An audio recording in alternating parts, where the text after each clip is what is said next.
Ya pueden comenzar. Hola, ¿qué tal? Buenas tardes. Estamos acá para dar comienzo al 10º encuentro de Ópera Prima. Hoy nos van a acompañar como moderador Jaime Greenberg y después Silvana Parentela, Julieta Scarafía y Francisco Prati. Yo voy a ser breve, voy a presentar simplemente a Jaime, que va a actuar como moderador. Jaime tiene un currículum muy largo, pero voy a hacer algunos de los pasajes más importantes. Jaime, nació en 1954, es arquitecto de la UBA del año 1975, es máster en la Universidad de Columbia en Nueva York del año 1987, trabaja en investigación en vivienda social en el Instituto Torroja en Madrid. Trabaja con el arquitecto G. Bracken en Eindhoven, que es en Holanda, ¿no? Donde está la Philips, ¿no? Si mal no recuerdo. Está en la comuna de Bolonia, en los estudios estudia en Tel Aviv, con Ricardo Bofill, Barcelona, con Cat Compras en Fox, en Zaha Hadid, Londres, bueno. Es profesor titular de una cátedra de proyectos en la UBA, aparte secretario académico y vicepresidente del CEPAU. Dictó conferencias en la Universidad de Columbia, en Recife, en João Pessoa, en Piauí, en Madrid, en Delft, en Cali, en Nápoles. Y es autor de la novela El fin de la inocencia, Descubriendo a Nancy, los libros 480 estudios del espacio y 10 años de arquitectura y diario de un arquitecto.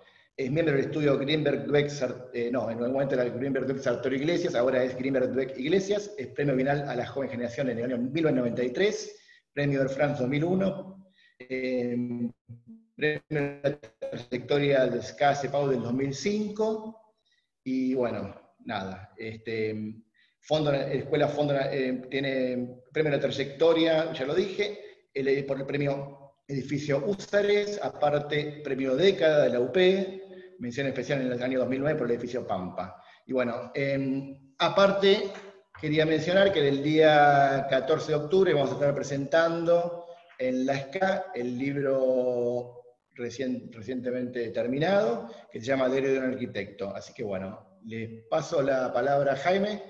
Jaime, buenas tardes y bueno, arranquemos. Gracias por estar.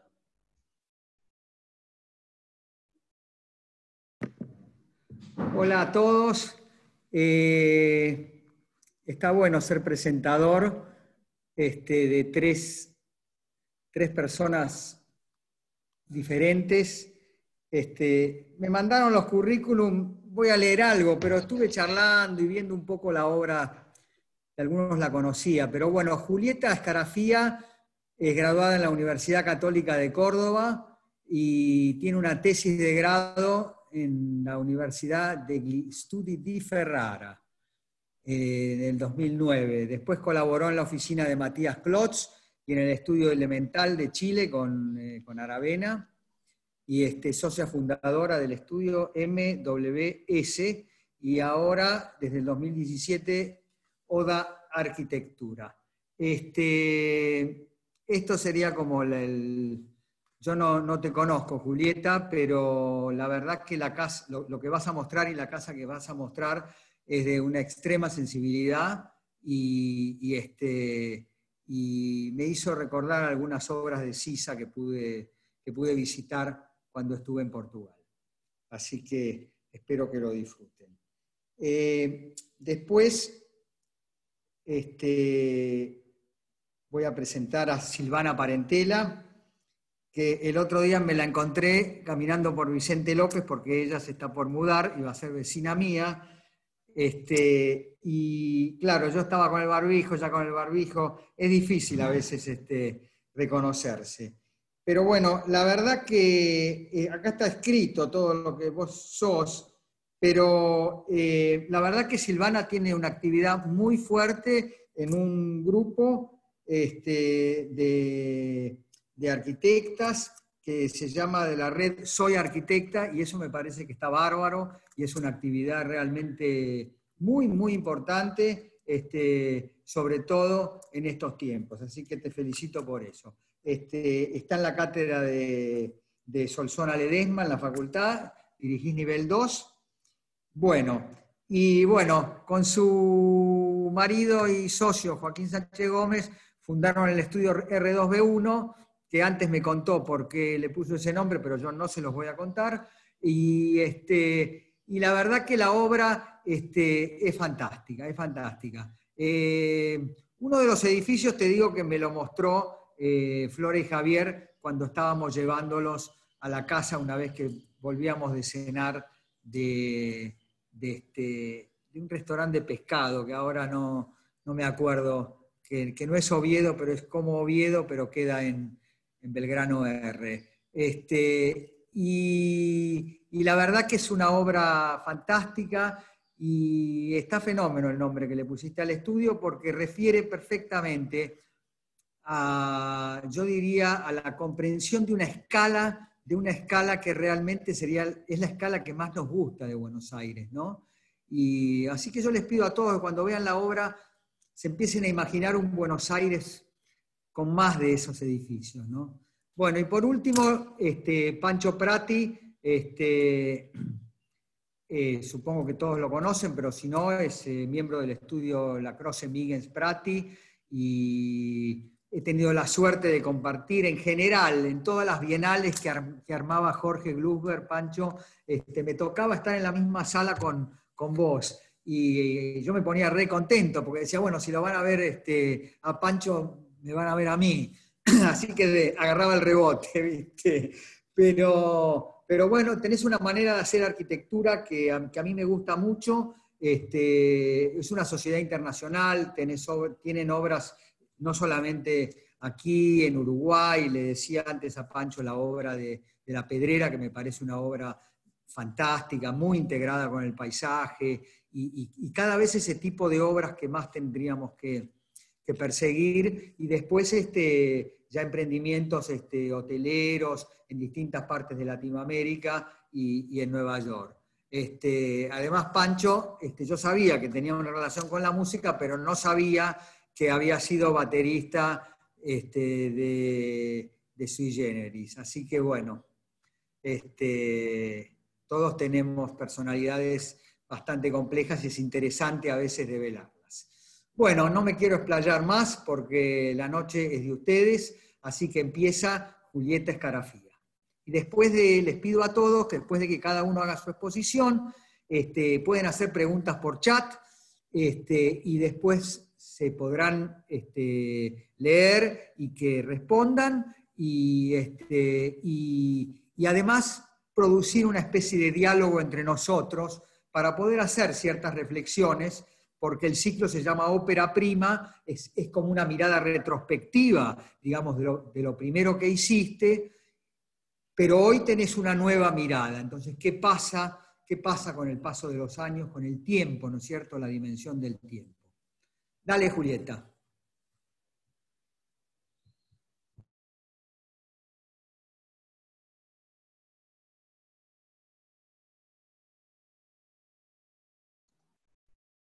¿Ahora me escuchan? Bien. Muchísimas gracias, Jaime, por la presentación. Ojalá llegue la sensibilidad de Sisa, pero bueno.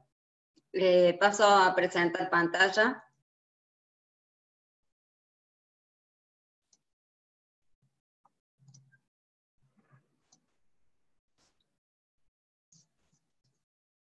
Perdón. Ahí va. Bueno, nuevamente muchísimas gracias por la invitación. La verdad que me parece muy interesante todas estas cosas que van pasando con todo esto de la pandemia. Y bueno, me gustaría empezar a hablar de todo esto que nos compete, que es la ópera prima. Pero primero me gustaría mostrarles un poco el contexto donde trabajo. Esa mancha urbana que vemos es la ciudad de Córdoba, y los puntos rojos ubican o son como mis diferentes obras. La mayoría son viviendas, muchas de ellas de fin de semana, y todas bastante lejos del lugar donde vivo. La verdad estoy esperando que me toque algo más cerquita, pero bueno, sinceramente no me puedo quejar porque el valor paisajístico que tienen todos esos lugares es impresionante. Mi primera obra fue un encargo de casa de fin de semana para mi padre, fue proyectada en el año 2010.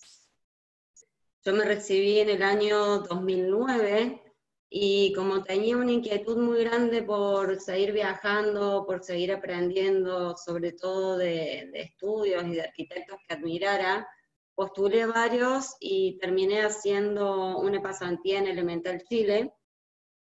Yo a Santiago llego una semana después del terremoto, o sea que la situación era bastante caótica. En principio había planificado una experiencia de unos 3 meses, pero me terminé quedando 3 años. Creo que en ese momento, como les comentaba, después del terremoto había muchísimo trabajo por hacer. Y la verdad que tenía ganas como de terminar de ver el proceso de todos esos proyectos en donde había participado.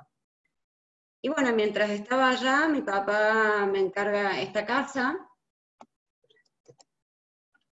que es la que se ve marcada en pantalla con un punto rojo, la más lejana a la ciudad. Es un lugar que está justo en el medio de un camino de tierra que une dos localidades, Ascochinga con La Cumbre, que para los que no conozcan son dos lugares muy turísticos, muy de veraneo acá en Córdoba. Y este sería el lugar. El lugar está a unos 2000 metros de altura, o sea que el clima es bastante extremo, por lo menos mucho más que acá en Córdoba.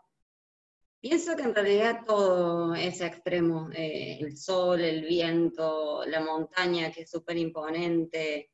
Pienso que es un paisaje que no me cansa y la verdad que no me deja de sorprender.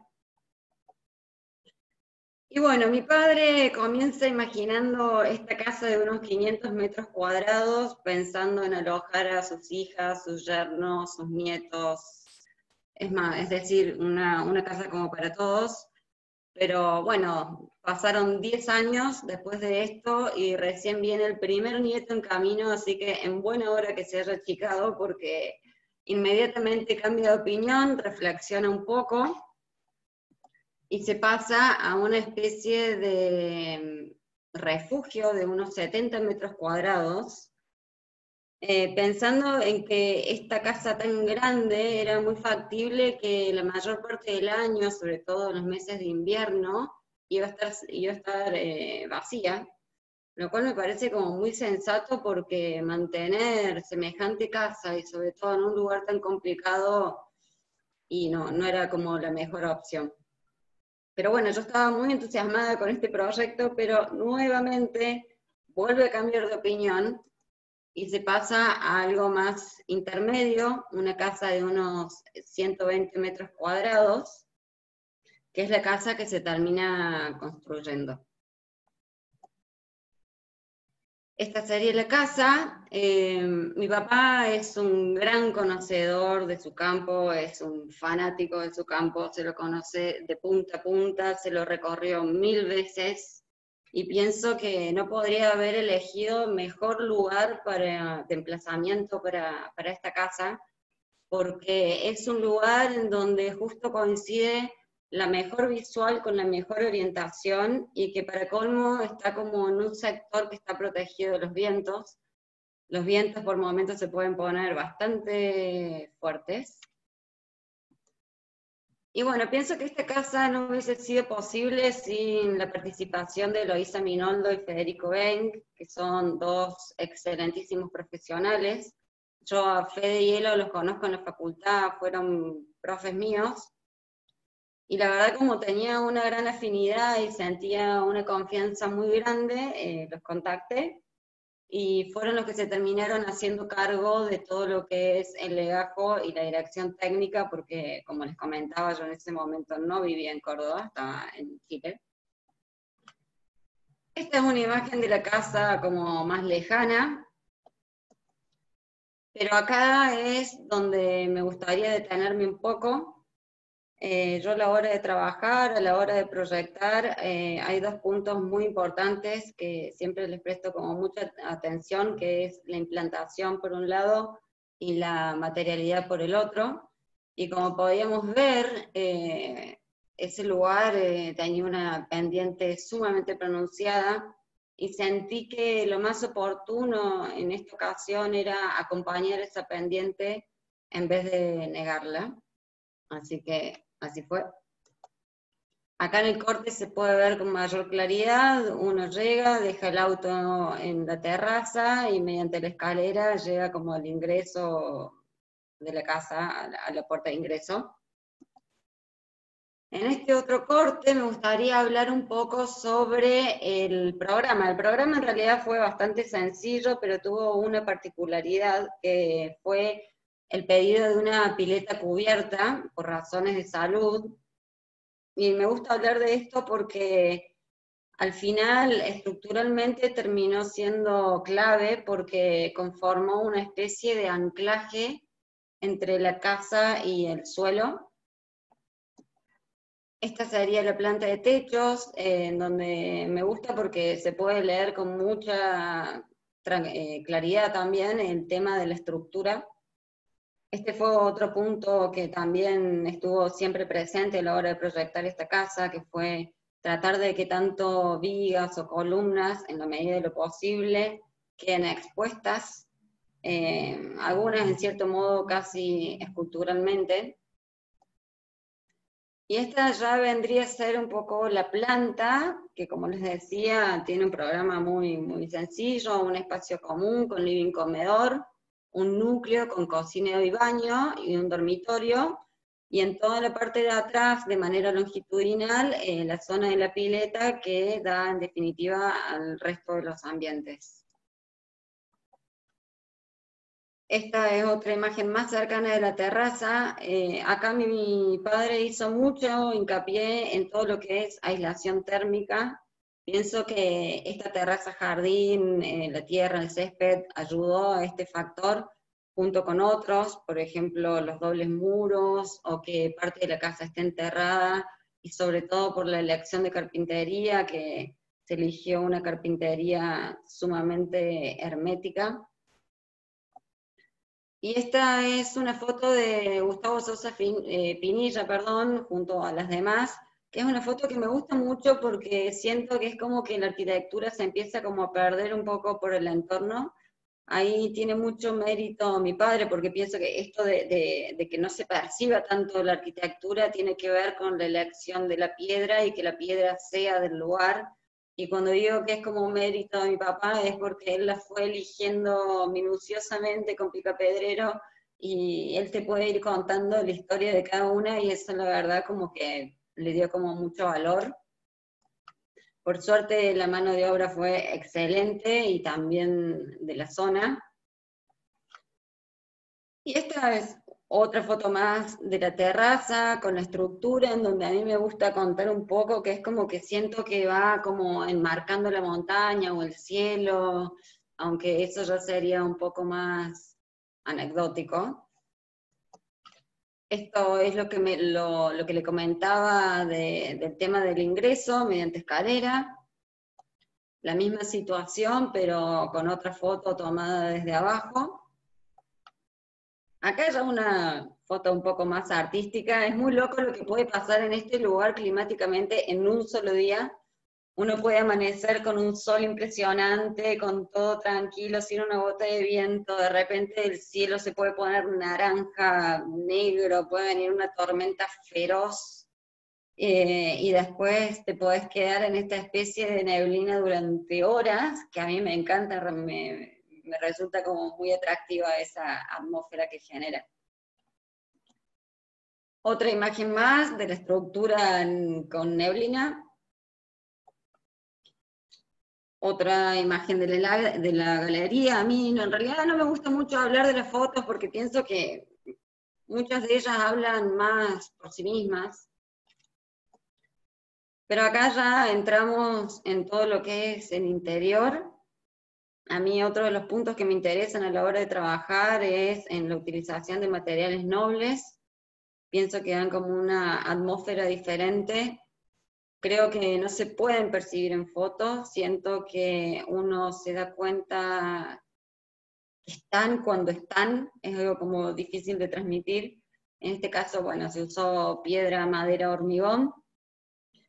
Y después está este mueble que yo considero que es una especie de columna vertebral de toda la casa, porque es un mueble de roble macizo de unos 14 metros de largo que va de punta a punta prácticamente, en donde cumple como dos funciones. Una es la función obvia de guardado, con estos estantes que estamos viendo, y en la parte de abajo son unos cajones con colchones, que es donde me toca dormir cuando voy para allá. Y esta segunda función que les hablaba es que para mí funciona como un tamiz. La lucera, perdón, la pileta, la zona de la pileta tiene una lucera, entonces hay muchos momentos en donde esta luz cenital empieza como a pegar en el agua, rebota en estos muros de piedra y toda esta luz vuelve a entrar a los demás ambientes y genera, la verdad, atmósferas como muy agradables, situaciones muy agradables. La misma lucera de las que le hablaba, en la zona de la pileta. Bueno, y estas son las cositas que le dan más dolor de cabeza a Don Padre, pero que a mí me encantan, son estas fallas técnicas que suelen ocurrir, un poquito de agua que entra, que en definitiva a mí personalmente me gustan cómo los materiales van cambiando, cómo se les va notando el tiempo o las circunstancias a las que van pasando, así que, bueno, a mí particularmente me parece como muy atractivo. Estas son fotos más caseras, en donde traté de transmitir un poquito esto que les comentaba sobre la luz que vuelve a entrar a los demás ambientes. Pienso que otra vez no les puedo transmitir mediante fotos, me parece que es algo muy vivencial. Es como que a medida que pasa el tiempo te vas dando cuenta de, bueno, del paso de las horas, porque la luz va cambiando, así como, bueno, de las estaciones también. Y otra foto más de la parte de que sería el ingreso. El ingreso tiene esta puerta también de roble macizo, que es la madera que se usó en toda la casa. Y lo que me interesa acá es que el hall se resolvió con 2 escalones. Pienso que 2 escalones pudieron delimitar un espacio de otro, y eso me parece que fue bastante práctico y que funciona.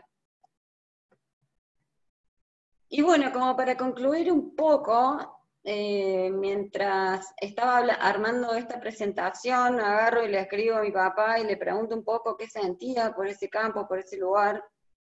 Entonces él me escribe esto, que si no les aburre, se los leo un poco.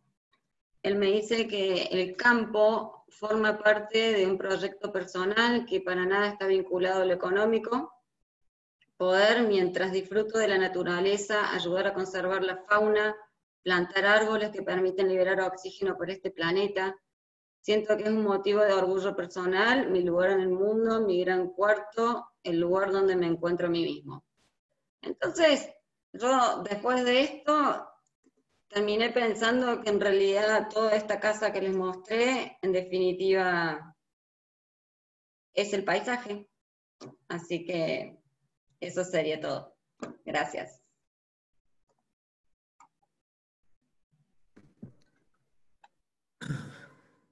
Muchas gracias, Julieta. De nada. Muy emotivo. Gracias. Bueno, Silvana, dale. Estoy en Córdoba todavía. Ay, cuando quieran vengan. Muy poético, me cuesta pasar. Ahí voy, ahí voy.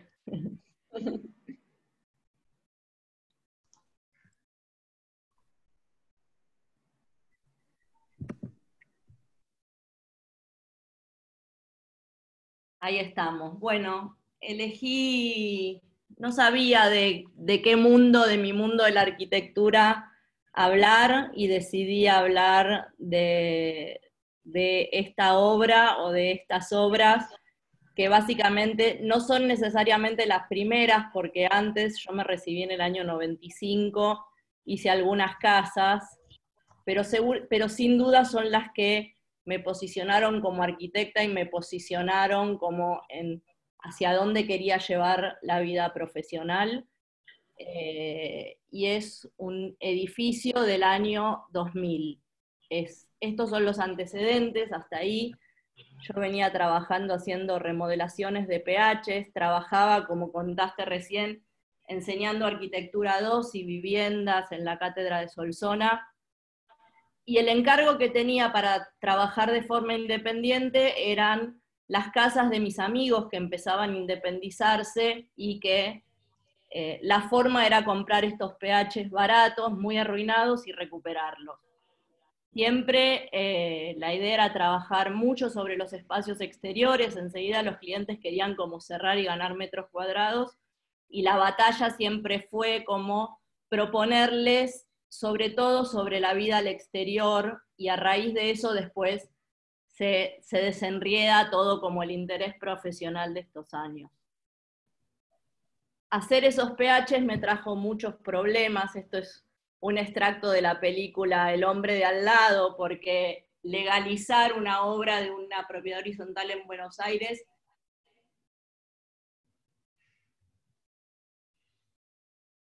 Te muteaste. Está muteado. Ahí está. Sí, ahí está. ¿Lo anterior se escuchó? No, no. ¿Eh? Sí, pero los últimos 5 segundos. Ah, bueno.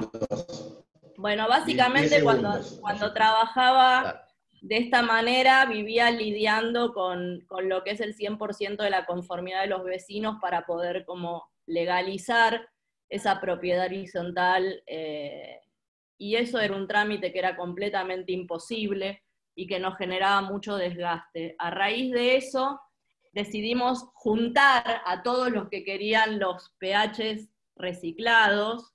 Estamos hablando del año 1999, previo al 2001, digamos, y comprarnos un PH entero. O sea, teníamos 27 años y fuimos como entrando a esto de la propiedad horizontal de forma muy ingenua, pero que después trajo como lo que se desencadenaría en nuestra carrera. Nos compramos este PH en la calle Amenábar, que tenía la particularidad de tener acá un PH más chico, con un pasillo, con 5 unidades todas enmarañadas, llenas de gatos, horribles, y al costado tenían como una entrada de carruajes, que en el fondo habían construido un galpón y funcionaba de taller mecánico.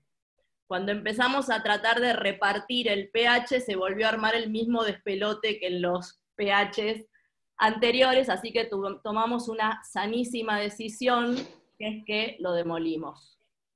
Lo demolimos y nos hicimos de un terreno de 12 por 60 que lograba equilibrar los ánimos de todos y que todos se quedaran contentos con una porción un poco más parecida de las unidades. Entonces armamos un PH moderno que básicamente constaba de 6 unidades, 2 casas al fondo en dúplex aterrazadas, 2 casas en el medio en tríplex y 2 casas elevadas que usaban su techo y nos permitían tener los autos abajo. De lo que eran los PHs tradicionales, retomamos tratar de tener la mínima expresión de áreas comunes. Este vendría a ser el pasillo histórico de los PHs, al que le agregamos un patio articulador para poder mejorarle un poco las condiciones. Hicimos estas unidades que son chicas, porque la más grande es la de atrás, que tiene 89 metros cuadrados, las del medio tienen 80 y las de adelante tienen 70 y pico, no me acuerdo bien, que retomaban un poco la cuestión del tamaño de los espacios de una casa antigua recuperada, pero con arquitectura moderna, y repensaba lo que era el espacio exterior, proponiendo un poco más allá de lo que era el patio. Ellos se conformaban con un patio, pero nosotros no. Entonces hicimos todos estos los convertimos en jardines y les incorporamos que cada uno a su vez tenga una pileta privada para sí mismo y tenga una parrilla, cuestión de que el fin de semana tuvieran resuelto todas las situaciones del esparcimiento que uno quiera acá, típico porteño. Esto es el bloque de adelante, donde ya están las casas de adelante, que suben a su techo, que eran las que habían cedido como la tierra para poder tener los autos y para poder ingresar, pero que recuperaban en su techo tener un jardín. Este es el corte del edificio, en donde el pulmón de manzana, aparte de que el sol y el norte está atrás, nosotros tenemos Amenábar acá, y atrás está Ciudad de La Paz. Atrás había una casa divina, con unos árboles divinos. Entonces, si bien las unidades eran chiquitas y los jardines eran como mínimos, la idea era que todas las unidades en algún lugar pudieran recuperar ese pulmón de manzana y el sol para tener como más espacialidad. Entonces, la de atrás es una casa como larga y bajita, con una planta baja alta, pero en una sola planta. La del medio es una casa más vertical, que va recuperando y va llegando para espiar ese pulmón de manzana hacia atrás, y la que da adelante directamente es una casa que sube a su techo, y en su techo arriba mira para atrás. Sobre lo que es el núcleo sanitario, que es el núcleo sanitario del bloque de adelante, tienen la pileta, porque la idea es que todos tuvieran las mismas cuestiones de esparcimiento en sus unidades. Bueno, eso es la obra. Elegí esta foto porque me gusta. Yo en esta foto le tengo cariño, tiene la particularidad de que estoy embarazada en obra, una situación difícil para las mujeres y una situación particular. Cuando a los 30 años empieza como el momento de construir tu carrera, también empieza el momento de construir tu familia, y bueno, yo traté de quedarme siempre, pero muchas veces me bajo del tren y después voy corriendo y me vuelvo a subir. Acá es cuando vuelvo a la obra, después de un reposo de varios meses, y la obra estaba, gracias al equipo y a Joaquín, avanzada. Retomamos la obra. Esto es el PH terminado, la entrada al pasillo, las cocheras, las unidades de adelante. Acá es ya desde atrás en el pasillo, esas unidades en triples más altas, con los dormitorios arriba y abajo la doble altura, ya se va a ver mejor. Acá estamos como en ese patio donde se genera la situación de vecindad entre las 6 unidades. No hay ascensor, en ese momento se podía no tener ascensor, y desde este pasillo que reinterpreta, y es bastante parecido a los pasillos de los típicos PHs, pero que va teniendo como otras situaciones en las que va apareciendo el cielo y el sol y lo van interrumpiendo, es desde donde se entra a todos lados. Por estas escaleras se entran a las casas de adelante, desde acá a los triples, y al fondo están las casas del fondo, ¿no? Esto es un poco ese patio en el aire. Tengo fotos muy viejas, son fotos papel, escaneadas, no tengo fotos actuales, sí, son de fotógrafo, pero son fotos papel. Estas son las unidades un poquito en sus jardines.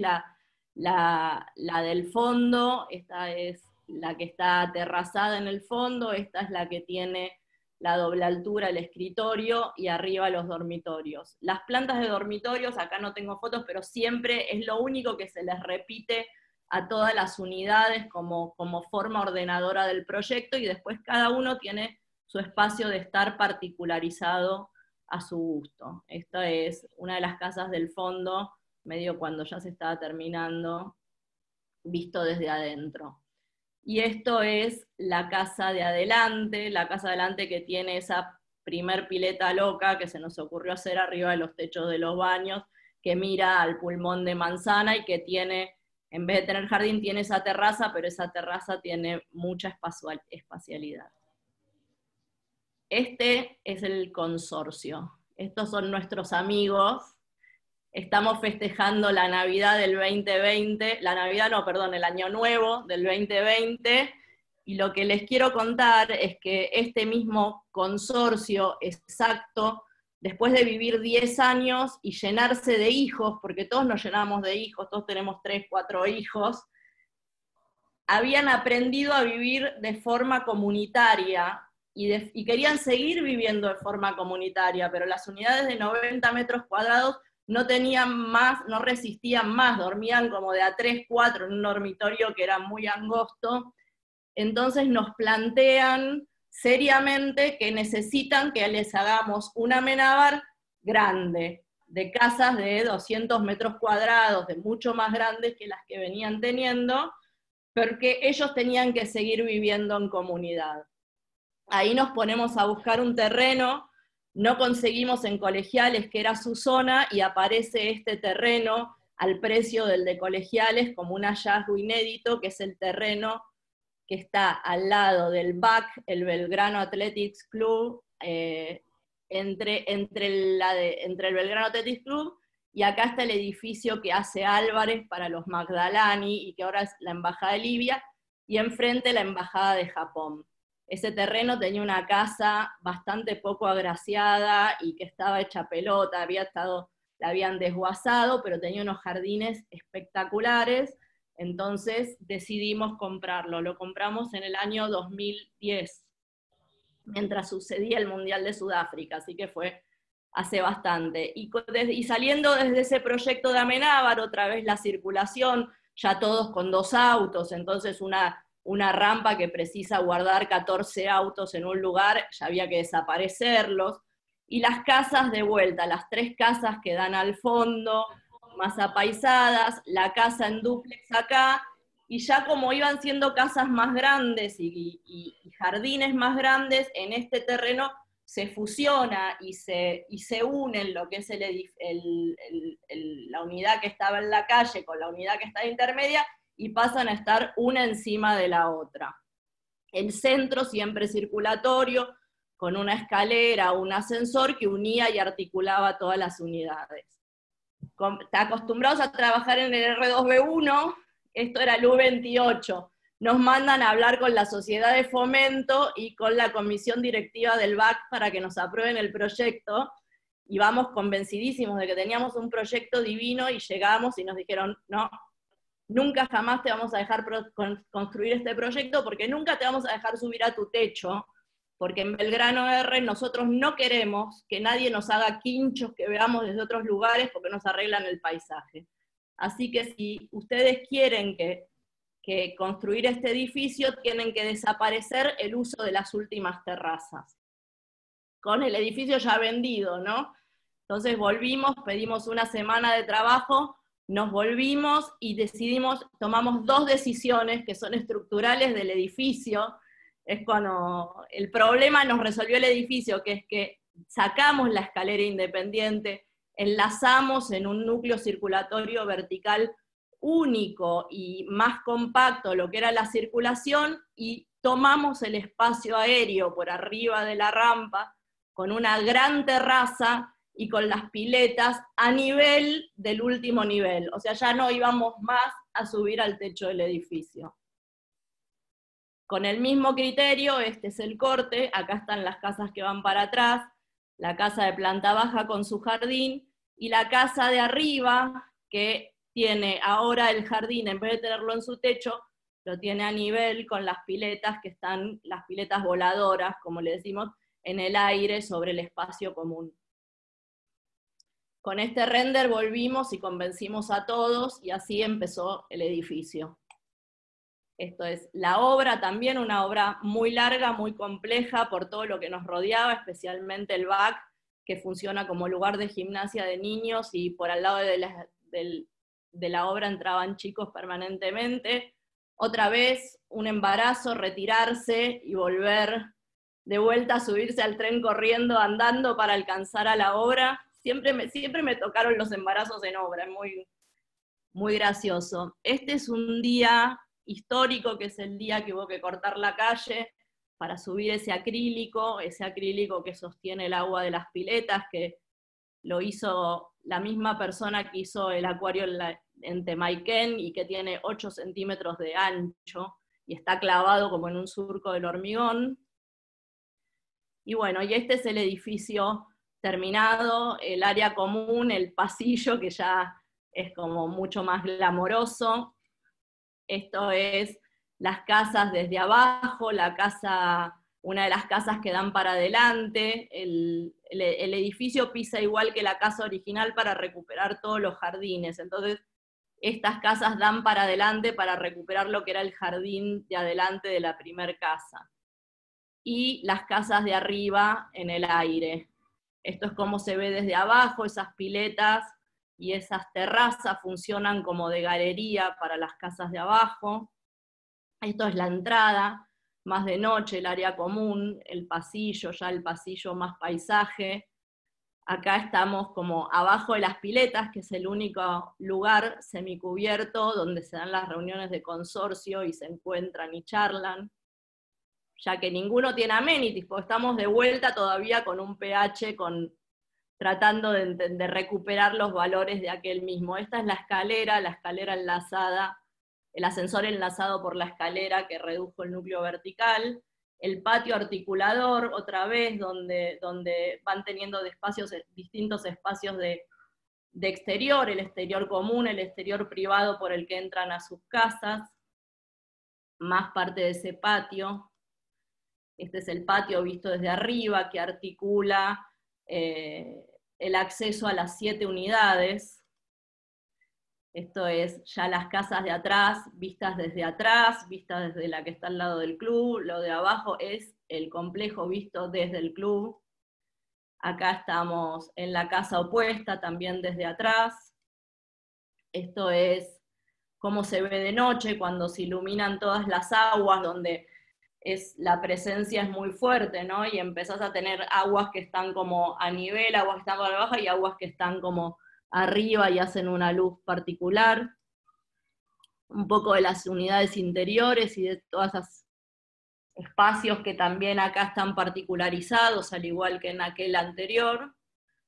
Bueno, y el edificio ya terminado desde afuera.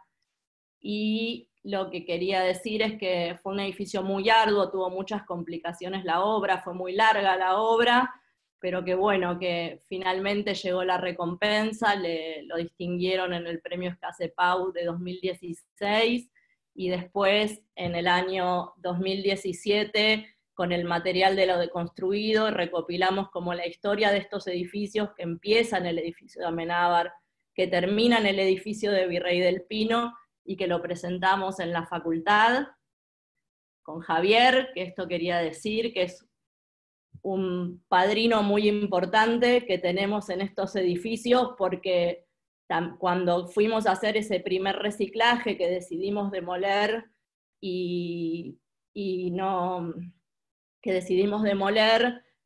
fue gracias a que él nos alentó a que sí, que lo demoliéramos, y nos dio la plata para la diferencia que nos significaba demoler, y él fue parte de ese consorcio con 2 unidades, y lo mismo nos pasó en el último edificio y en todos los del medio de Virrey del Pino, cuando nos animamos a comprar ese terreno, que salió $1.200.000, y no teníamos todo el consorcio, nos prestó y nos asesoró y nos dijo que nos animemos, que lo compremos, que nos lo iban a sacar de las manos, lo cual fue verdad, con lo cual, bueno, dos edificios tienen un padrino muy importante, y creo que eso no se sabía, así que lo quería decir hoy. Bueno, estamos. Muchas gracias. Bueno, me hiciste llorar al final, Silvana. ¿Viste? Sí, Pero, sí, lo vi a Javier porque me lo contó, cuando te estaba dando la guita. Me lo contó, yo lo quería mucho a Javier. Bueno, Pancho, no la tenés fácil ahora, Está muteado, Frank. Sí, para nada, no la tengo fácil para nada. Extraordinarias, las 2 extraordinarias. No quiero estar en tu lugar, Pancho. La verdad, no es... ¿Cómo lo ayudamos, Federico? ¿Qué le decimos a Pancho ahora?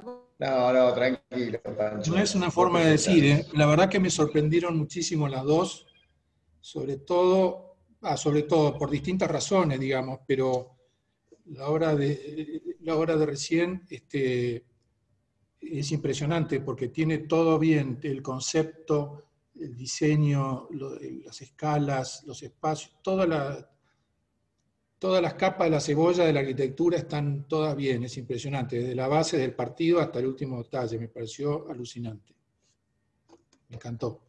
Y aparte es una cuestión, es el consorcio, la vida comunitaria, ¿no? Es una cosa increíble, fantástica. Así que bueno, no tengo más remedio, tengo que compartir pantalla.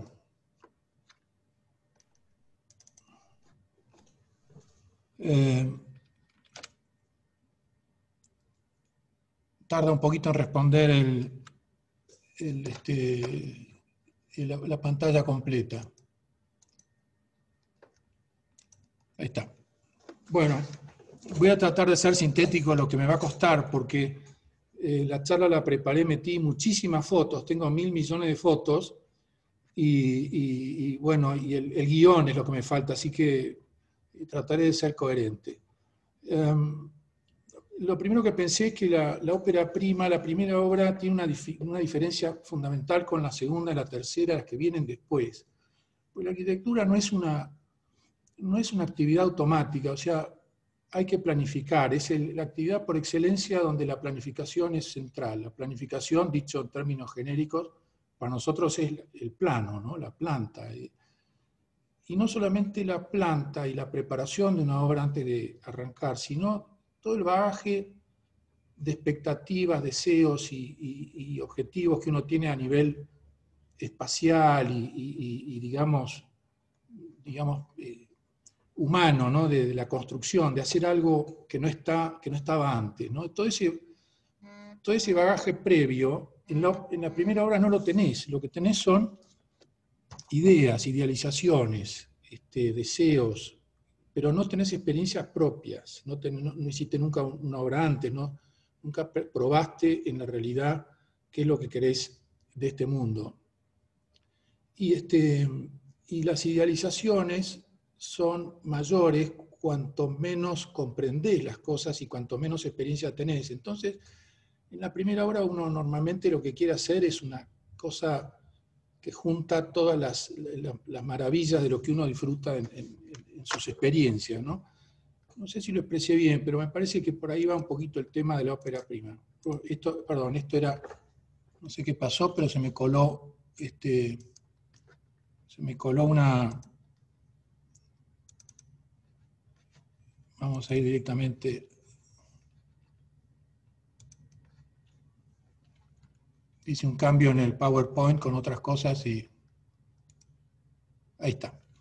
Bueno, mis experiencias previas antes de la primera obra, que es lo que me parece que explica un poco los delirios que uno hace la primera vez, arrancan un poco cuando tenía 18 años, que termino el colegio y me voy de viaje de egresados a Europa, y sin tener la más remota idea de lo que era la arquitectura, me volví loco, literalmente loco con el gótico, y cuando pisé Grecia, que fue un corto viaje por Grecia, de los 3 o 4 lugares más interesantes, bueno, año 70, imagínense, saqué 3 rollos de fotos, de 36 fotos, solamente de la Acrópolis y del Partenón. Me volví realmente loco.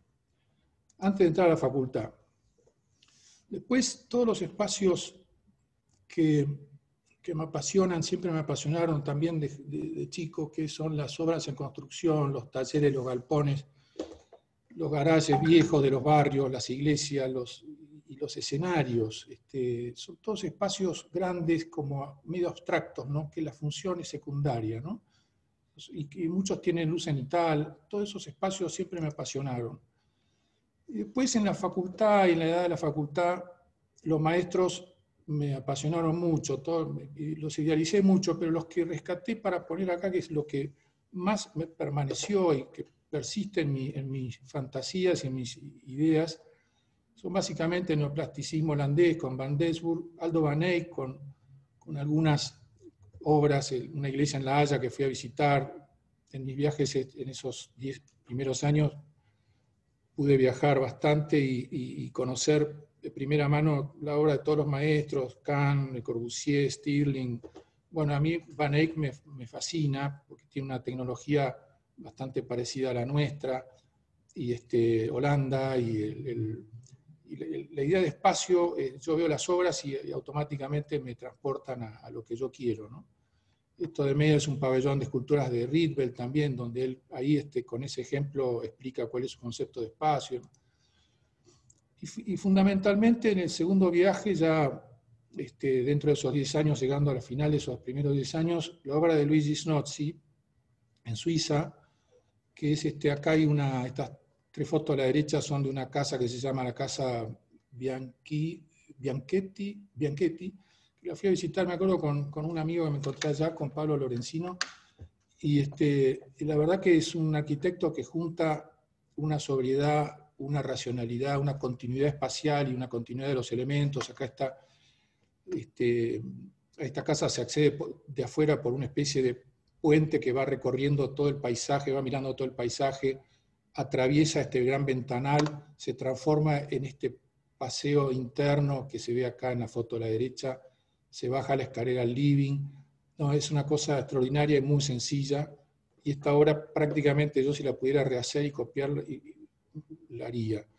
Después, con los años, me di cuenta que después van a ver una de las obras de las 2 mías, y este tabique curvo, bueno, torcido, yo prácticamente lo copié en mi casa, nunca lo reconocí, y ahora lo estoy reconociendo. Bueno, esta fue la primera obra. Esta obra fue una reforma, fue la primera vez que hice algo en solitario, como decía alguien, no con mis socios. En esa época estaba trabajando con José Ignacio y con Eduardo, empleado, había entrado a trabajar, digamos, por piedad entré a trabajar con ellos, porque yo lo conocía a José Ignacio y me fui una vez al estudio a visitarlo porque tenía una secretaria que era amiga mía, entonces iba a visitar a la secretaria y a él también. Y me dice, che, ¿cómo andas? Sí, estoy terminando la facultad. Le digo, pero me fui al estudio de Álvarez, voy a entrar a trabajar con Álvarez. Me fui a presentar al estudio de Álvarez. Y José Ignacio me dice, no, no, venía a trabajar conmigo, no entres a trabajar con Álvarez, te va a hacer mal. Por más que lo admiro muchísimo, Álvarez tenía razón, y bueno, entré a trabajar con él, y bueno, ahí empezó toda una larga relación. Bueno, y esta fue una casa que me regaló mi vieja cuando me casé, año 79. Era una casa chorizo muy barata en una esquina en Núñez. Hice una reforma adentro. Acá se ve una axonométrica, unos pilares grises, que fui recortando las paredes que tenía de esta casa chorizo y armando esta especie de secuencia continua con unos perfiles metálicos que sostenían unas rejas y armaban unos displays de plantas y qué sé yo, y unían lo que era living, comedor, después la cocina de un lado, el baño del otro, y dejaba los cuartos a la calle, y una escalera que la revestí de venecita roja para subir a una terracita. Era muy sencilla, pero yo estaba fascinado con esto. Yo creo que el aprendizaje de esta primera obra fue que tenía yo una fascinación que se me ocurre que todo el mundo debe tener cuando empieza la carrera, con lo que es la articulación de los espacios, la articulación de los detalles y los perfiles y el encastre de las cosas, y uno pierde de vista el espacio y se digamos, idealiza un poco toda una especie de mecánica, ¿no? Y esto era el espacio que daba.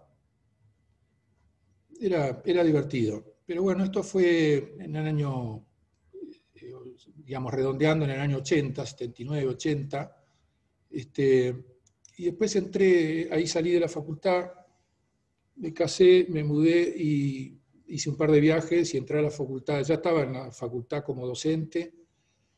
Y esos 10 años fueron muy intensos porque entré a trabajar con José Ignacio y con Eduardo y hacíamos muchas casas. En el año 78 hubo una baja muy grande de la construcción en la capital, se aprobó el Código Nuevo en ese momento y la verdad que no agarramos mucha obra, pero hicimos mucha obra chica, había mucha crisis. Esos 10 años que siguieron fueron años de no mucha construcción, de no mucha prosperidad en la construcción, pero hicimos bastantes casas. Y bueno, hice varias casas en el estudio, algunas buenas, otras malas, otras regulares. Pero fue muy interesante porque tanto la facultad, que es un ejercicio que te ayuda a ponerle nombre a las cosas, porque lo hacíamos con muchísima pasión y todos los temas de arquitectura los hablas muchísimo, y eso te da una ejercitación muy, muy grande. Teníamos un grupo de alumnos en general bastante buenos. Y bueno, ahí está todo lo que fui mamando y lo que fui procesando de esa primera obra hasta mi segunda ópera prima, que vendría a ser como una ópera prima segunda, una prima hermana de la primera, pero ya una obra entera, digamos. Habíamos hecho varias casas chorizo y varias casas en countries y en terrenos en provincia de Buenos Aires y en otros lugares, y en Uruguay, y las obras en Capital, la Casa Chorizo, todo el tema del muro central, las paredes de ladrillo portantes, los espacios de 4x4, ese anclaje era bastante cansador, y por suerte encontré un terreno que había sido demolido por el propietario porque había tenido intrusos, entonces tuve la enorme suerte de decir, bueno, puedo hacer una obra de cero completa. Esta imagen, este es un museo de Meyer en Frankfurt, a la izquierda, y a la derecha una foto cualquiera que saqué, que es uno de los ejes, digamos, importantes de mi forma de sentir la arquitectura, que es este contraste entre la ruptura del cubo, ¿no?, que arranca un poco a principios del siglo XX con Wright y el neoplasticismo y los maestros bastante antes que Corbusier y Gropius, y más que romper el cubo, poner las ventanas contra las paredes y romper la habitación tradicional clásica del cubo con la ventana al medio, ¿no? Y todo el tema que trae aparejado el tema de la luz, con eso que es la luz rasante, la textura, el rebote de la luz que se difumina en todo el ambiente, tanto en las paredes como en las luces cenitales, ¿no? Y antes de encontrar el terreno, un día tomando algo en la biela, un fin de semana, que salíamos mucho con mi mujer y con hijos no teníamos porque mi hija nació en el 89 y esto es del 88, pero dibujando la casa ideal, hice este dibujo que era, básicamente, si lo ven en la plantita arriba, es dos paredes en forma de C, que se separan de la medianera, hay un espacio central y se entra por el medio, un espacio central. Ese concepto, después cuando encontré este terreno, lo pude desarrollar. Acá está, esa panzona es mi hija Renata estaba por nacer, nació en diciembre del 89, así que esto fue durante el 89. Este era el terreno como estaba demolido por el propietario. Y este fue el primer proyecto, que bueno, no valió mucho, que es básicamente acá a la derecha está el acceso a un patio, acá había un retiro, porque esto es el U20 y tenía un retiro que lo agrandé un poco para darle espacio al auto.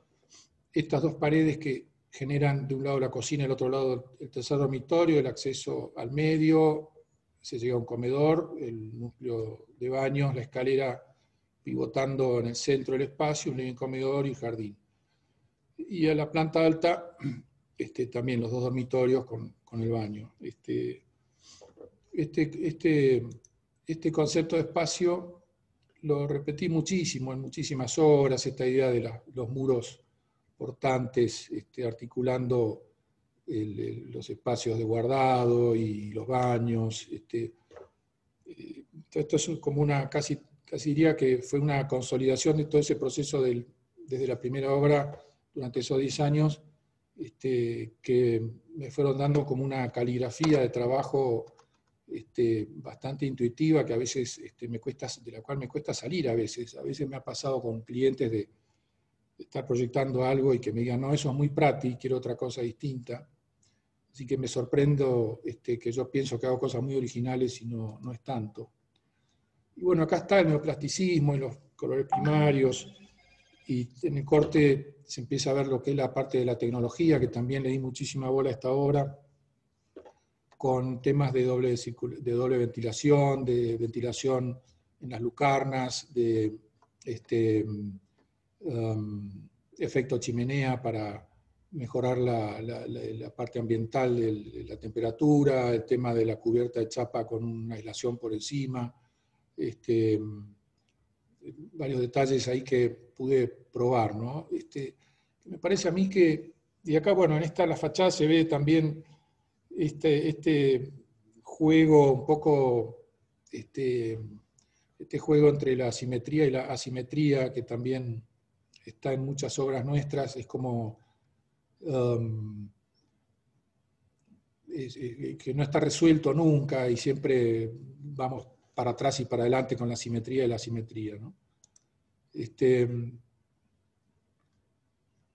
Bueno, después el terreno le pasó una cosa muy curiosa, que varios años después, el terreno llega hasta acá, varios años después apareció un terreno sobre Carranza, sobre la otra calle, y lo compramos en conjunto con mi otro socio, con Pablo Iglesias Moli, que él estaba buscando con otro socio, con Pancho Monseguro, un terreno para hacerse 2 dúplex, y había aparecido un terreno que era muy grande para ellos, y dije, pero ¿a dónde queda? Carranza, a ver, déjame ver, y lo compramos entre los 3, y ellos 2 se quedaron con la parte de adelante, y yo me quedé con la parte de atrás, y amplié el terreno de mi casa con todo este sector, que le hice un taller ahí que tenía un galpón medio abandonado, lo reformé, y la sensación era rarísima, pues yo ya llevaba vividos ahí como 15 años, un poco más, y es como, yo decía, es como si te pusieran un brazo más, ¿no? Si te hicieran si tu cuerpo se ampliara, pues se amplía tu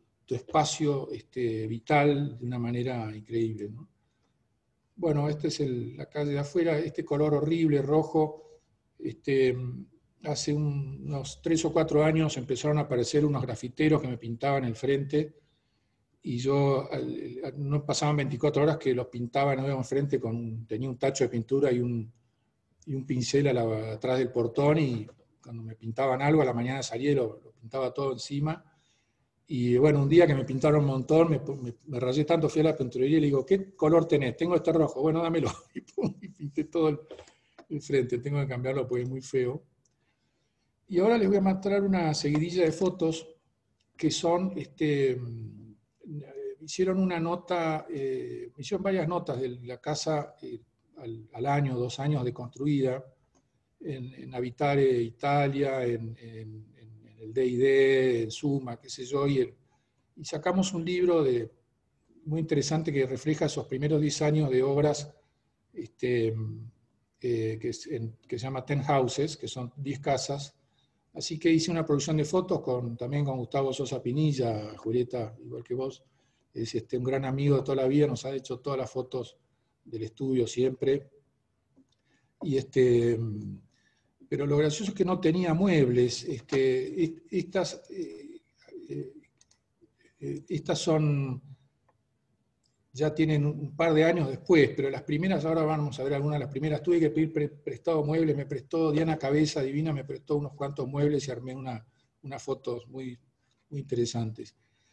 Esta es la más conocida, que todo el mundo me dice, pero, y bueno, y acá se ven en distintos momentos de estos últimos 30 años, ¿no es cierto? Ahí crecieron los chicos hasta hace un par de años que se fueron a vivir solos. Yo me separé, así que vivo felizmente solo acá en esta casa. Ya se van a dar cuenta por el desorden de las fotos más recientes, que es típicamente de un tipo que vive solo. Este fue un dibujo que me pidió Otero que le hiciera, que me dijo, dibujame tu casa con Le Corbusier y Clorindo ahí en tu casa. Y yo lo dibujé a él también, entonces ahí está él. Y después, bueno, la casa invadida por instrumentos musicales. Hay muchas mesas que me hizo Fernando Moy, hay unas bibliotecas que me hizo Fernando Moy también, que son unas bibliotecas con ruedas que van van variando su ubicación de acuerdo al ánimo y a las ideas que se me ocurren despacio. Y los muebles van bailando en la casa. Acá a la izquierda se ve la casa recién terminada y se ven los muebles de Diana. El jardín, que era la nada misma y ahora es una selva. Ahí lo ven.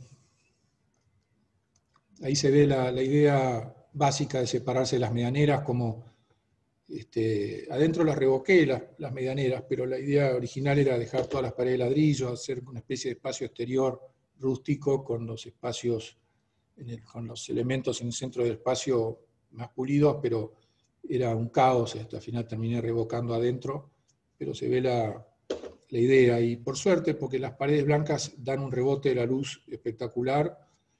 La casa esta que hice la trampa de no meterla, que hice antes que esta, es una casa de mucho ladrillo en Olivos, y la verdad que es dramático, porque es una casa muy oscura interiormente, y no me gustó cómo quedó para nada. Bueno, hay muchas fotos de jardín. Estas son más o menos, esta es justo antes de la pandemia, pero con la pandemia saqué la enredadera esta, directamente la saqué. Esta es una primera de las primeras fotos. Y es parte del espacio, es casi la más integradora, la foto que toma más el espacio. Acá se ve como el techo de chapa con la aislación por encima, con el spray de poliuretano. Sufrí mucho con el pasaje de los años porque no aguanta 10, 15 años y se empieza a degradar, y entonces al final lo rehice y después se volvió a degradar y al final lo saqué y le puse la aislación por debajo tradicional con un cielo raso, con un rectángulo flotante ahí con aislación acústica, que me resolvió también un tema acústico, porque la acústica de la casa era pésima, casi no podía ni escuchar música, imagínate. Así que, y pequeñísimos cambios de color, le puse un azul ahí, que por ese prurito de que el azul no es un color primario, no lo había puesto, al final lo puse, y después le saqué el color negro que tenían, las carpinterías eran negras, y le puse un gris, pensando que así lo ablandaba un poco, y creo que hay que confiar en las primeras impresiones. Yo creo que es una de las primeras recomendaciones de la ópera prima, es ser fieles a la ópera prima. Creo que todo ese bagaje de cosas que uno pone sin comprenderlas muy bien y sin tener la experiencia previa racionalmente, porque es una ópera prima, creo que la mayoría uno la acierta, y creo que es bueno respetar eso, ¿no? Y que es el espacio que más me gusta de la casa, que es el comedor. No es el que más uso, pero es el que más me gusta, porque ahí se ven el otro de los conceptos que también repito mucho cada vez que tengo libertad para trabajar sobre un espacio, que es en concretar los tres ejes cartesianos, ¿no? La línea vertical, la altura, los dos ejes X e Y, y acá también se da, ¿no? El amarillo el puente va en una dirección, la losa va en la dirección perpendicular a las medianeras, y la altura, digamos, estos tres ejes siempre no me quedo tranquilo si no termino de verlos en el espacio. Digamos, como cruzar las cosas con otras y darles verticalidad también, ¿no? Y la mayor cantidad de elementos interesantes que se ven son básicamente las variaciones de la luz, ¿no? Cómo la luz va pegando en el árbol y lo atraviesa, en la lucarna. Esta lucarna que atraviesa de los 8 metros, realmente te da el paso del día, ¿no? Dentro de la casa.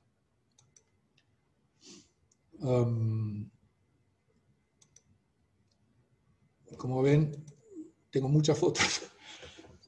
Bueno, y la parte del living, acá la primera a la izquierda, acá cuando empezamos habíamos puesto un gran espejo acá. Mi mujer tenía una escuela de danza para chicos y daba las clases de danza acá, corríamos los sillones, era espectacular para eso. Y estas son las bibliotecas con ruedas, fuimos llenando de cuadros. Y por supuesto, los ensayos ahí funcionan muy bien también. Y aparte se hacen muchas filmaciones, lo alquilo para locaciones, la casa, y la verdad que se sacan las cosas en 2 segundos, se vuelven a poner. Enfrente también cometí el error de pintar esos pilares, que estaban mucho más lindos en blanco y negro. Voy a volver en algún momento a los colores originales. De noche. Acá la última adquisición son unos bonsáis que compré, será que me estoy poniendo viejo, pero me apasionan estas miniaturas. Dormitorio que también está muy feo porque puse un aire acondicionado y todavía no encontré la forma de ocultar esto, pero bueno, típica vivienda de soltero que hago lo que se me canta. Esto tampoco varió nada, varió casi nada. Son 30 años, ¿no? 30 años. Ahí pasé también divorcios y qué sé yo, y la verdad que nunca me quise ir. La verdad que tengo una especie de simbiosis con la casa muy fuerte. No me imagino conseguir otro lugar con este jardín, con esta ubicación, con esta espacialidad, con esta concretización de mis ideales tan patente en un espacio, ¿no? Y un día trabajando, acá la foto abajo a la derecha es mi lugar de trabajo, miré el jardín y literalmente vi este círculo en la pared, así que no lo pensé más. Hice un par de cálculos, compré la pintura, alquilé un andamio, clavé un clavo en el medio de ahí, con un piolín dibujé el círculo, lo pinté con un rodillo y listo, quedó ahí. No me pregunten por qué, pero me encanta. Este es el pasillo de entrada, acá se ven algunas disposiciones distintas de las bibliotecas. El sol es una cosa increíble, a veces por una rajita entra varios metros, a veces me encuentro, bueno, ya no me sorprende porque ya lo vi 20 veces, pero con la pandemia fue curioso porque esto de estar 24 horas en tu casa 4 o 5 meses seguidos, es increíble seguir descubriendo cosas, ¿no? Un buen día me pidieron dejar esta escultura de un escultor cordobés, amigo de Oscar Araiz, y nunca más la volví a buscar, le perdí el rastro y la tenía en el jardín y la colgué ahora en casa. Es un caracol preparado para ser recubierto, pero así transparente, es una cosa alucinante. De noche, de día. Bueno, acá algunos detalles, acá les contaba lo de la cubierta. La tecnología es muy sencilla, la obra salió $200 el metro, otras épocas, pero además de otras épocas, en esa época estaban $400 el metro, así que se podía ahorrar y fue la verdad que una obra muy, muy económica, pensada económica, pero no tenía plata. Acá están los muebles de Diana Cabeza, esto fue, no sé, a los 5 meses de estrenar la obra, que por mucho tiempo no tuve. Armé una mesa ratona con un hardboard pintado de negro arriba de unos libros que me duró, no sé, creo que 15 años. Esta es al principio de la obra y hace poco, o sea que tampoco varió mucho. Estas son las cuestiones de la luz. Esta pared que parece súper texturada es una pared a la cal común, pero cuando el sol da rasante, vibra, renace y la ves vibrar. Las cuestiones que da la doble altura. Y esto es un hijo menor de la casa en el fondo, muy posterior. Este taller actualmente lo están usando dos artistas, Abel Lizazo y Bernie Escurra. Yo lo usé como para la música hasta que me separé. Cuando me separé llevé la batería al living, así que convive mucho mejor la batería con la música, con los libros y con la vida diaria que acá, ¿no?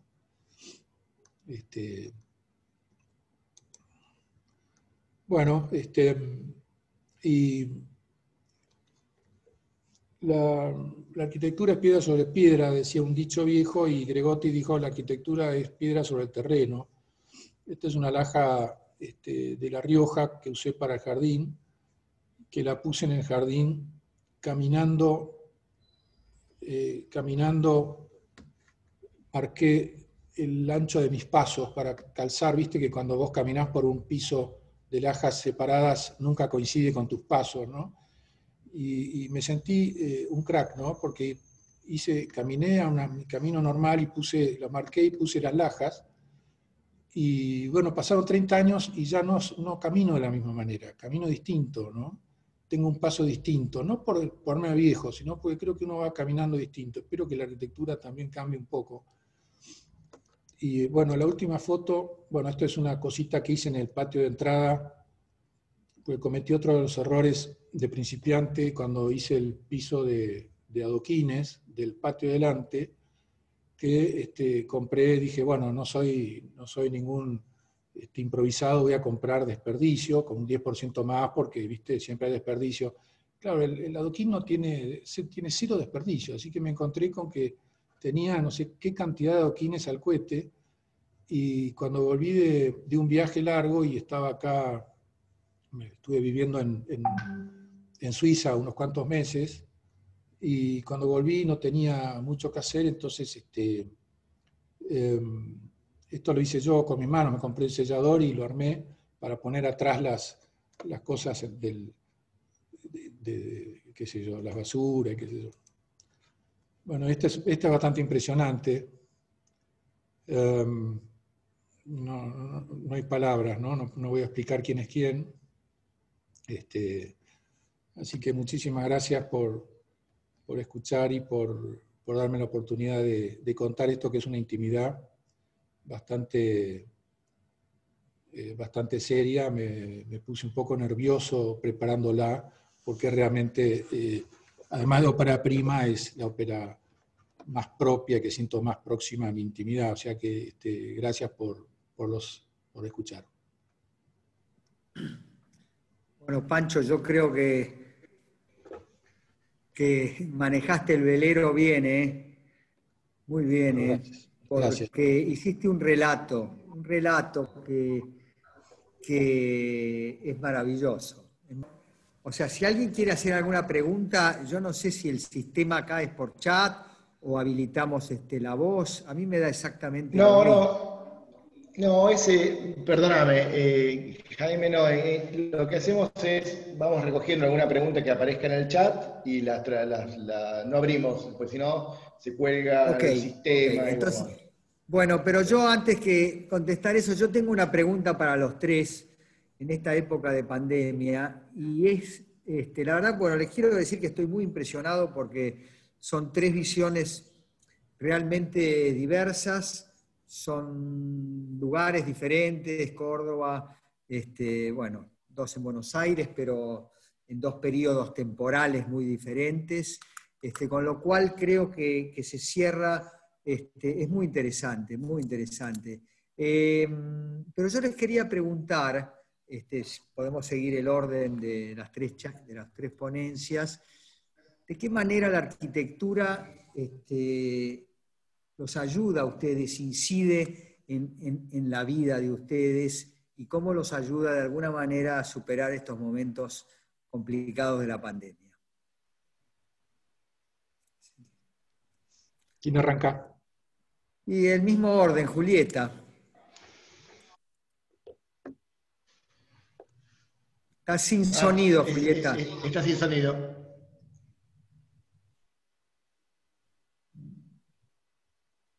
Ahí va.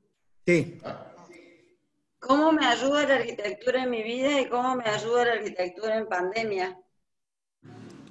Sería. Exactamente. La arquitectura pienso que no ayuda, directamente complica la vida, pero no lo podemos evitar porque la amamos, por lo menos es lo que me pasa a mí. Yo en paralelo me dedico a los muebles, pero no me termina como dando o contribuyendo lo mismo que hacer arquitectura.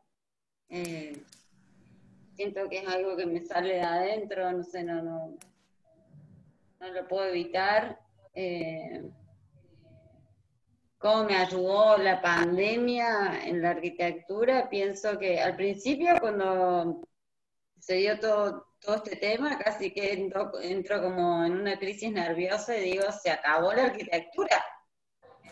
Ya está, va a ser todo online, se acabó todo, hasta que bueno, se me pasó un poco y pienso que para mí personalmente, o lo que yo pretendo hacer, es tratar de hacer lo mejor posible. O sea, si venía haciendo las cosas de determinada manera, pretendo como tratar de hacerlas como un poco mejor, en cuestiones de orientación, en cuestiones de recursos me refiero. No sé si responde bien a tu pregunta, pero no sé, creo que... Absolutamente. Es personal. Cada Sí. uno da su visión personal. No. Bien. Eso Muchas sería gracias. entonces, de nada. Silvana. Para mí la arquitectura es algo tan divertido y es algo tan interior y tan cautivante y tan propio de volar, de estar en la imaginación, de entrar en mundos irreales que solo uno se imagina y puede ir viendo, que tienen que ver capaz también como con una sensación que es cuando ves un paisaje que te motiva, que en realidad para mí es como una constante, o sea, la arquitectura es una cuestión que te saca de lo que es la vida mundana, de lo que son las noticias y te sumerge en mundos de fantasía que a mí me recuerdan como a la niñez y al jugar y al encontrarse con el placer que en mi opinión son esenciales. Yo creo que la pandemia es una situación temporal, no creo que se va a superar, como todo se supera, que es difícil porque la estamos transitando, entonces estamos en el gigante de la pandemia, pero bueno, me parece que la arquitectura la hace acompañarse más agradable, ¿no? O sea, yo traté como de meterme mucho y todo este mundo virtual que se me generó, eliminé Netflix, ahora puedo ver arquitectura todos los días y a toda hora, con los Zooms y eso, con lo cual no sé, ya va a pasar la pandemia. Veremos qué cambia, qué sé yo, no sé. Para mí la arquitectura es calidad de vida, como la música, igual. Pancho. Yo, la verdad que la arquitectura la adoro, me siento más arquitecto que cualquier otra cosa, pero creo que es lo que menos hago, si lo cuento en dedicación temporal, digamos, ¿no? En el sentido de que una vez Roberto Frangella dijo que él pintaba porque el proceso de la arquitectura es muy largo. El proceso de la pintura es más corto, entre que vos concebís una idea, la plasmás y la terminás y obtenés lo que quiera que sea que vos querés obtener con eso. Los procesos con la pandemia se me hicieron muy presentes, o sea, los procesos vitales, digamos, como el jardín, la naturaleza, los ciclos, el miedo a morir. Yo estoy digamos, en generación de riesgo y no les voy a negar que he sentido ese miedo varias veces, ¿no? Qué sé yo, por momentos me enfermé. Y bueno, vos reflexionás mucho sobre los ciclos y las cosas. Y para mí la arquitectura está en stand-by con la pandemia, de alguna manera. La música y la arquitectura siempre fueron mis dos pasiones enormes y siempre prioricé la arquitectura, por eso tuve que abandonar 2 o 3 veces en el pico de la actividad musical, tenía que abandonar porque me quedaba libre, me iba, qué sé yo, no podía laburar porque tenía que hacer giras con la música, qué sé yo. Entonces siempre prioricé la arquitectura, pero es como un ciclo largo la arquitectura, o sea, tenés que arrancar más grande, los ciclos son de 1, 2, 3, 4, 5 años,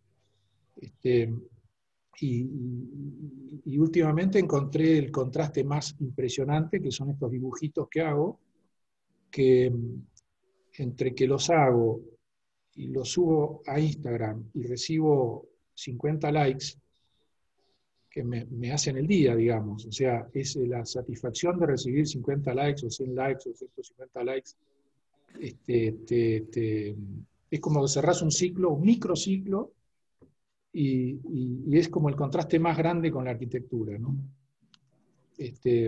No sé, también es una contestación personal, Jaime, no sé si... Yo creo que este es un momento de mucha introspección.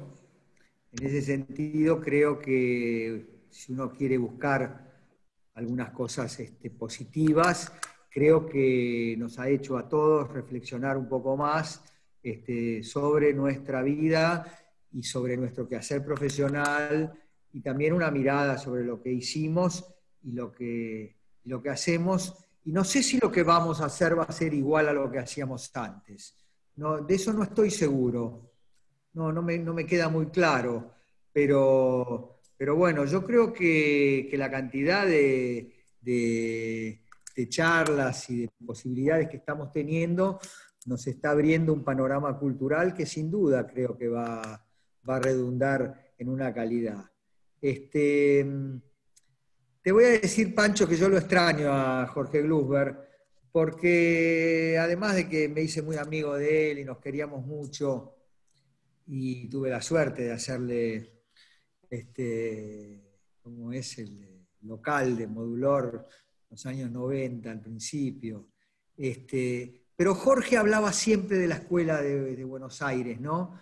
Y la patrocinaba y la movía. Y Álvarez decía, bueno, si Glusberg no existiera, habría que inventarlo. Y la verdad es que no lo inventamos. Y estaba estos días escuchándola justamente, por eso un poco, Julieta, te dije lo de Sisa, porque estaba viendo algunas obras de esta generación joven, como vos, como Silvana, discípulos de Souto de Moura y de Álvaro Sisa y profesores en la universidad. ¿De hijo? ¿De Sisa hijo? Sí. Y en la Universidad de Porto, y de golpe es como una escuela, ¿viste, Pancho?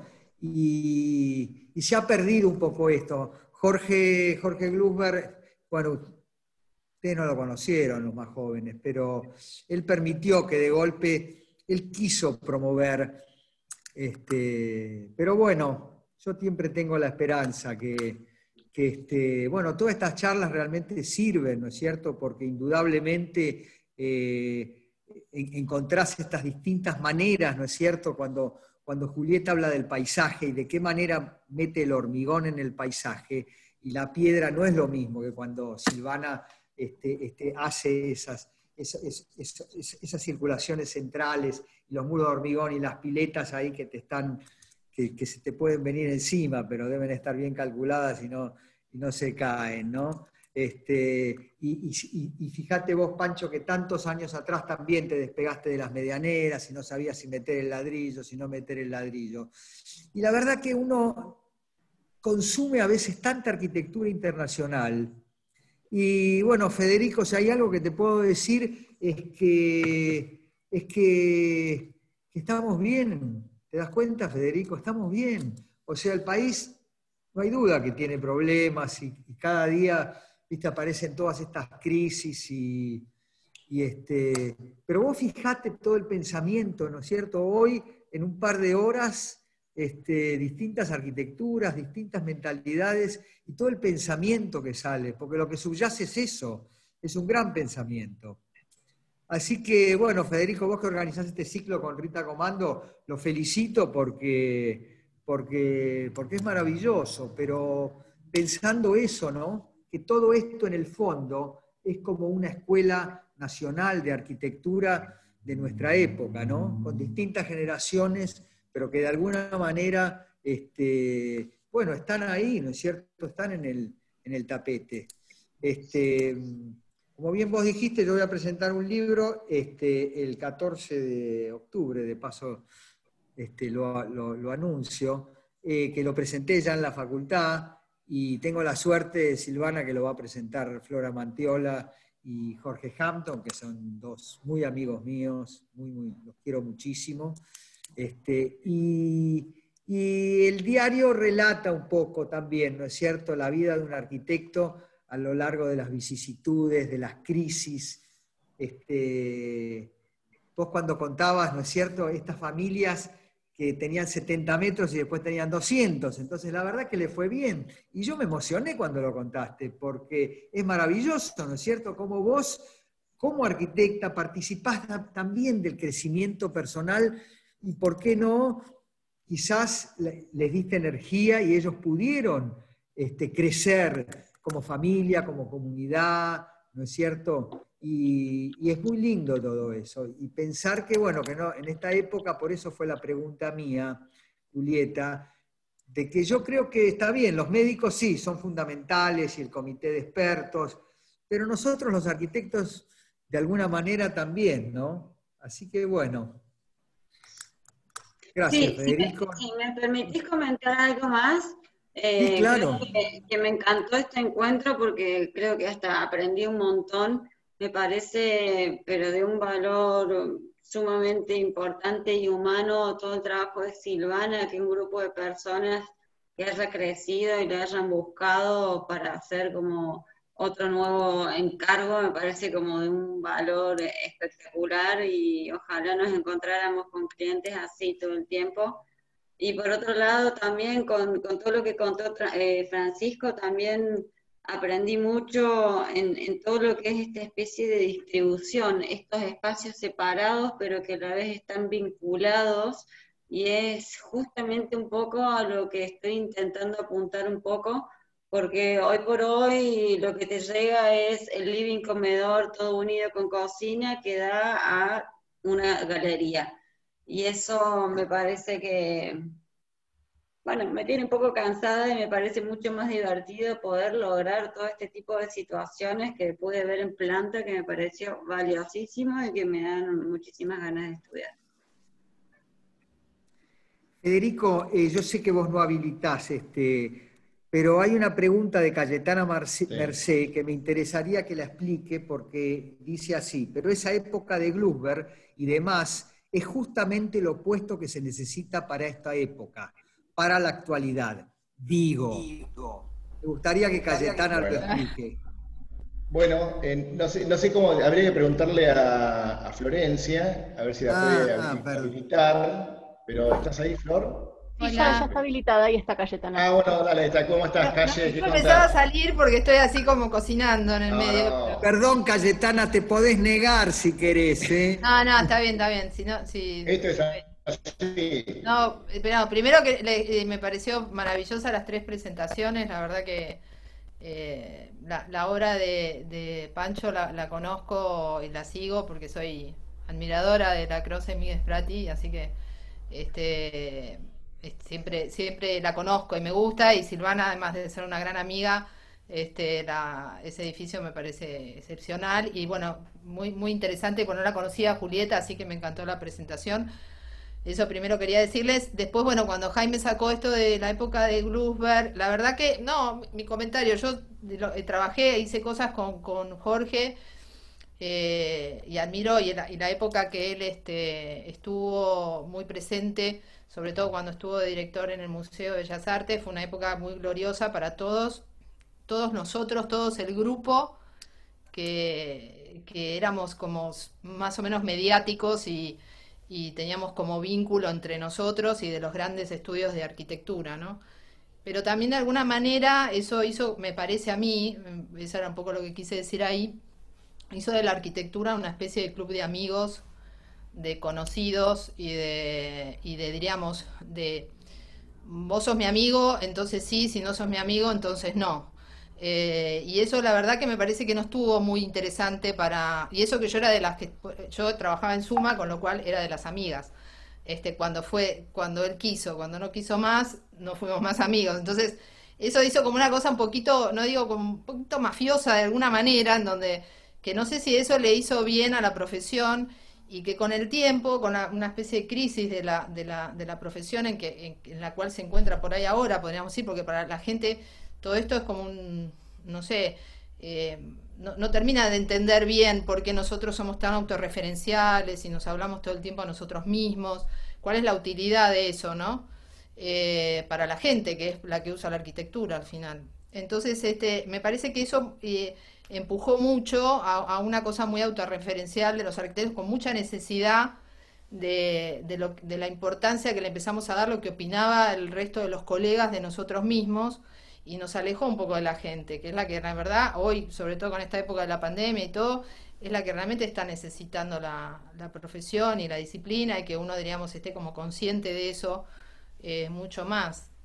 Entonces, de alguna manera, si bien me parece que es interesante traerlo a la idea de lo que generó Glusberg, y no solo Glusberg, sino como un montón de arquitectos en eso, también es un poco plomo esta idea de que diríamos, un poco del club de amigos y de que, diríamos, nosotros somos la escuela de Buenos Aires y los que sabemos de la arquitectura, y hay un montón de gente que sabe mucho y que nunca formó parte de eso, y que ha trabajado mucho por la sociedad, por la comunidad, con arquitecturas muy silenciosas, muy escondidas, muy poco conocidas, nada publicadas, y que a veces hacen mucho más que todos los que estuvieron en la escuela de Buenos Aires y esas cosas, o que alguna vez participaron en el museo.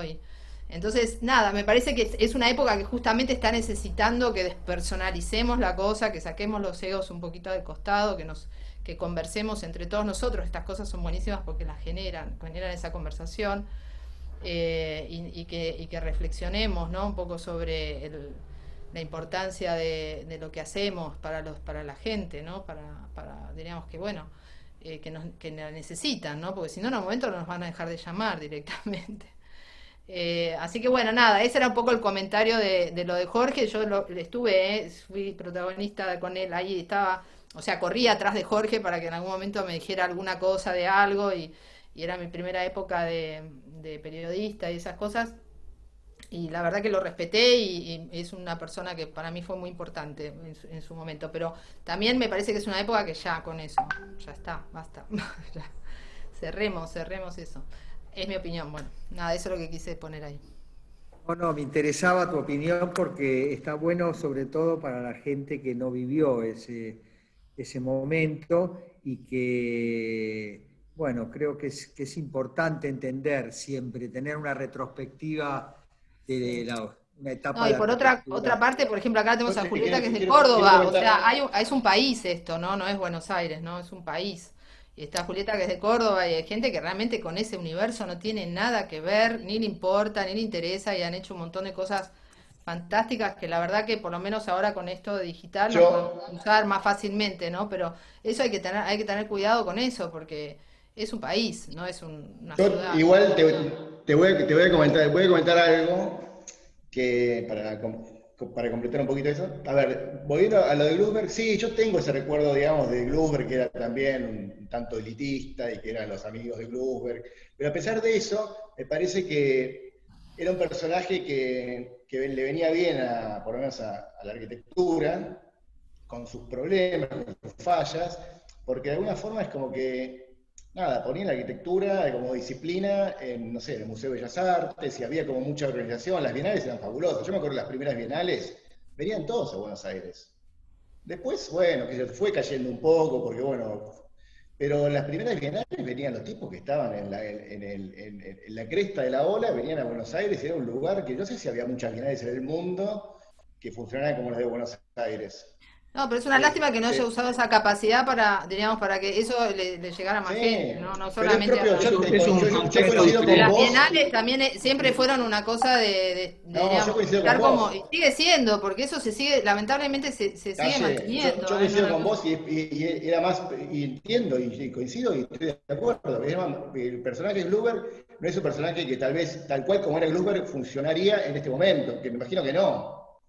Pero por ahí tendría que venir un nuevo Glusberg, un nuevo personaje, digamos, más ayornado, más... No, pero más... Dejá que estamos bien, dejá que estamos bien. No, pero yo no estoy hablando que sea con la personalidad de Glusberg, pero alguien que se dedicara, digamos, parado en esta época, con la problemática de esta época, pero que sea como alguien que lleva, digamos, y que sea que se dedica a mover, digamos, la arquitectura.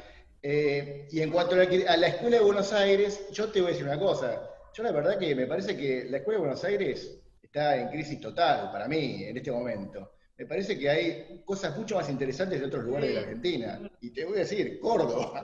Miren Córdoba, lo que pasa en Córdoba. Córdoba hay una cantidad de arquitectos, arquitectas, de todas las generaciones, que la rompen, pero te puedo asegurar, o sea, y bueno, Julieta me va a dar la razón.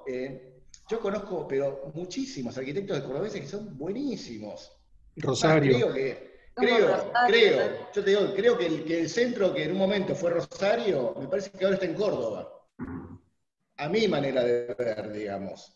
O sea, podemos hacer un ciclo completo con 30 arquitectos cordobeses y nos vamos a caer de espalda con la obra que nos van a presentar. Pues son buenísimos. Sí, somos todos amigos. No sé si vamos a hablar de arquitectura, pero la vamos a pasar bien. No, porque tiene una conexión con el medio, con la naturaleza, con lo natural, con lo material, con una sensibilidad. Sí. Que a mí yo la verdad me saco el sombrero. O sea, bueno, eso también, eso por ahí tiene que ver también con la enseñanza, ¿no? Por ahí hay que ver acá. Y es lo que nos toca también. Lo que produce la facultad también, ¿no? Las universidades. Sí. Claro, lo que produce creo que cambió el contexto de alguna manera.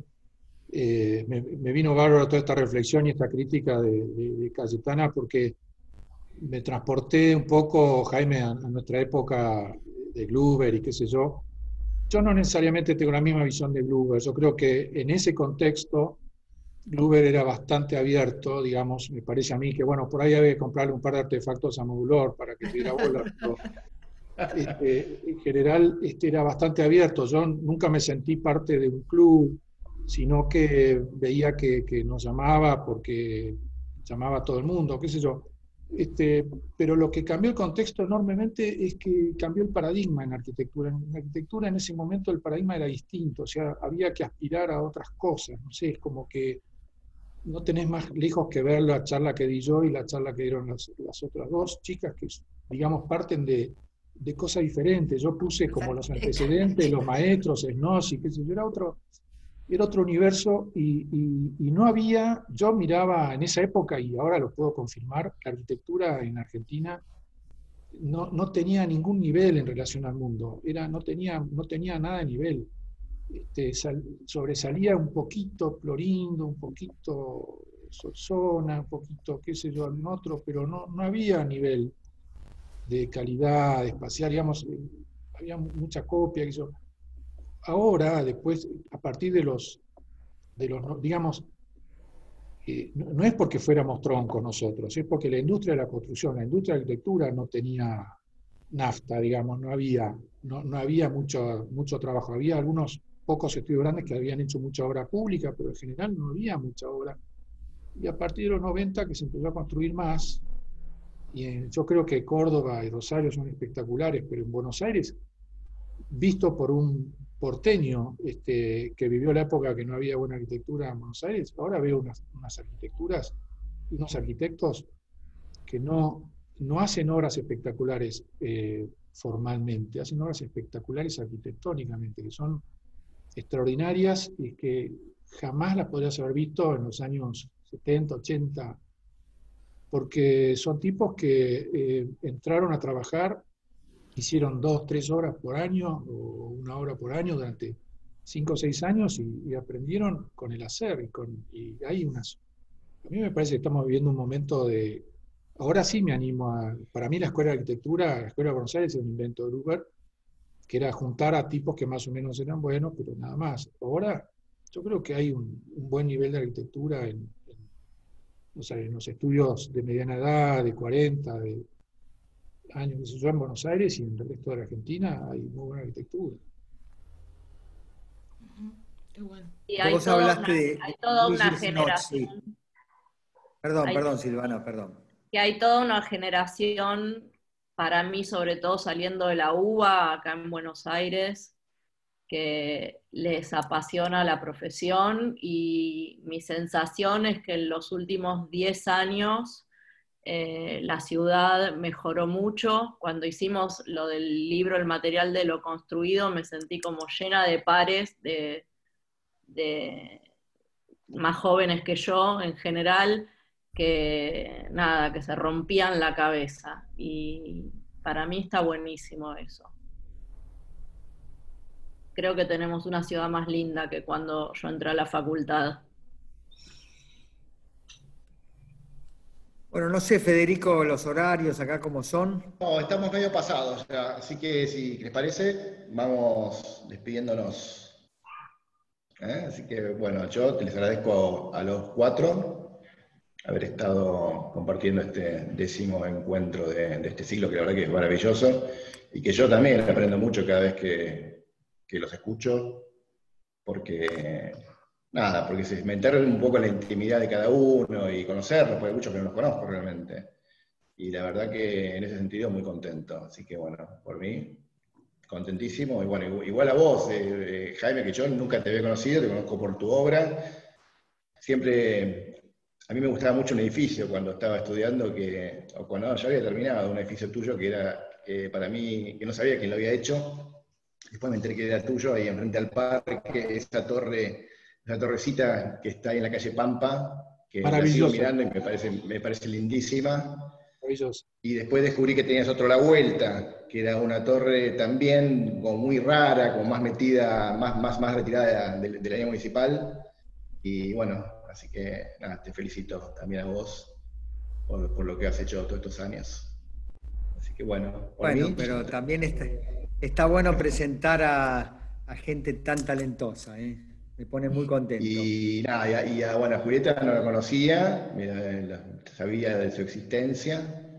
A Silvana la conozco, hemos estado en mi casa, me manchó toda una pared con vino. Tengo esa anécdota que... Y no me dejó mandarle los pintores. Y bueno. Ahora cuando me mude yo tenés que venir. Estoy preparando. Ahora voy con mi botella de vino.